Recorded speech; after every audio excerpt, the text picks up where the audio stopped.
What's up, guys?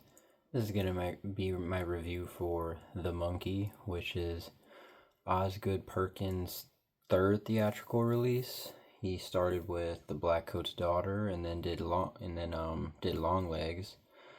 Um, I didn't really have any expectations going into this movie. I was just kind of hoping it was gonna be better than Long Legs because I found Long Legs to be supremely overhyped. I was expecting. Actually, I did have expectations going into the Long Legs because I liked the Black Coat's Daughter, but I didn't love it.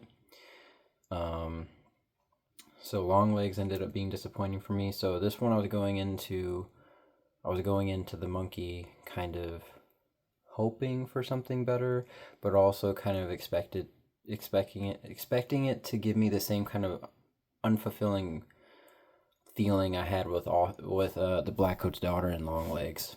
So I'll get to that towards the end, but overall, I would say this movie is my favorite of his trilogy of films that he's put out so far because the Black Coat's Daughter and Long Legs they take themselves more serious and they're trying to be more spooky, creepy, atmospheric, which I think he does well, but he uses a lot of similar kind of techniques that I feel are overdone nowadays within contemporary horror in terms of creating mood and atmosphere, where they'll do kind of like a lot of shots like this, where it's like, oh, look at all this space over here.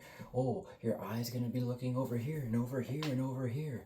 Oh no, there's gotta be something spooky in the frame. Oh, but there's nothing, so that makes me feel unsettled. Ooh, what a effective technique. And he uses that a lot in his films to greater or lesser effect, but I feel like Long Legs did that a lot and it didn't really pay off. I feel like the Black Coat's Daughter was better at kind of utilizing those techniques.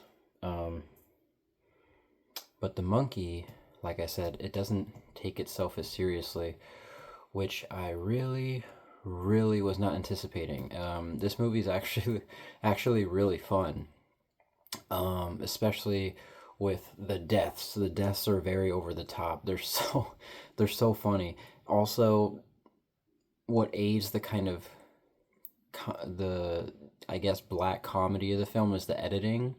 So there's a couple instances where they'll be like, "Oh, let's not turn the key on the monkey," and then they'll turn the key on the monkey, and then it just like hard cuts someone's funeral portrait. That happened once or twice, and every time it happened, it was fucking funny every single time. That being said, the kills are they're so over the top, it's hilarious. I think my favorite death in the movie was when the lady jumped into the pool and then just immediately fucking exploded. That shit was so funny. I feel like they probably did too many just full on explosions, though. I feel like if that was the only person that just completely exploded, it would have been way more effective because they do one or two more people just outright exploding later in the film, and it doesn't have the same effect, at least for me.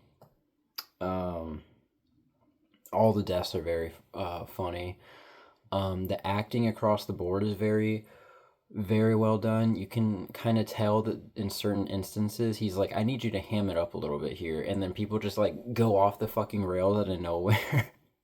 I said, let's make like an egg and scramble. Oh, and he's talking to his kid in the hotel room. That shit fucking had me laughing. He just lost his shit. That shit was so funny. There's a couple instances like that where people are just chewing the fucking scenery, and it's very fun because it's just kind of out of nowhere. Um, the prop for the monkey is really well done. It's actually really creepy, and the way they film the monkey too. I think one of my favorite shots is the film is when Bill, the twin brother, that's the dickhead, is looking out the window, and as they're zooming in, you could just vaguely see the silhouette of the monkey, and as they're zooming in, they're turning up a light on his face ever so slightly, so you can just barely see it. Like, dude, it was so, like that's what I love about Osgood Perkins films is technically they are so well made. The lighting, the editing, the cinematography, everything on that front is very well done. The only thing that fucking sucks about his movies is just the incoherent story and plot where he has all the fucking ingredients. Some ingredients are missing, but he doesn't quite put them together, or everything doesn't come to a satisfying end in each one of his movies. I feel like The Black Coat's Daughter is probably the closest he's come to doing that. But this movie, in terms of story and plot, is the most incoherent he has made so far.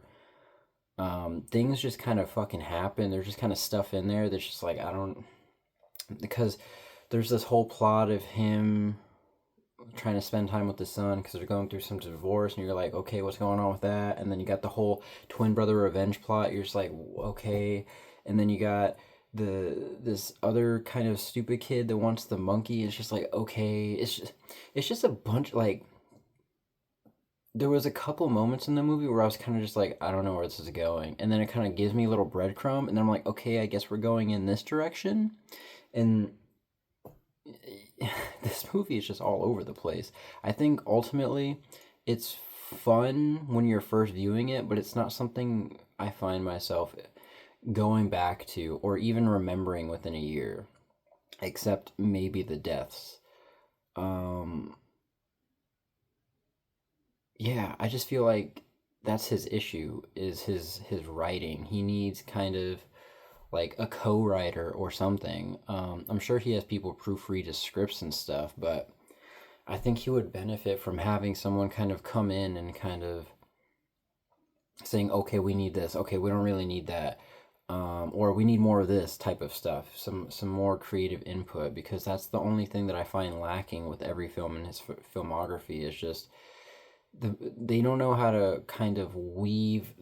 He doesn't know how to weave together the plot, story, and themes all together to create a satisfying story. And I always end up kind of leaving his movies feeling unfulfilled in that aspect, while appreciating the technical aspects, which I find kind of frustrating with his films.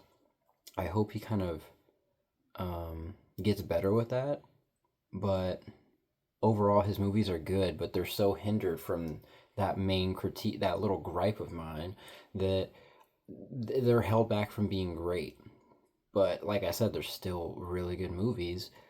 It's just when you're making a movie, the main fucking thing that's the most important thing is the story. You got to have it's got to that's the skeleton of the movie. That's the foundation of the movie. They say that the the script is the foundation, like the foundation of a house. And yeah, sure, you can build stuff on top of it, but if it's kind of crooked or lopsided, it's all gonna just no point.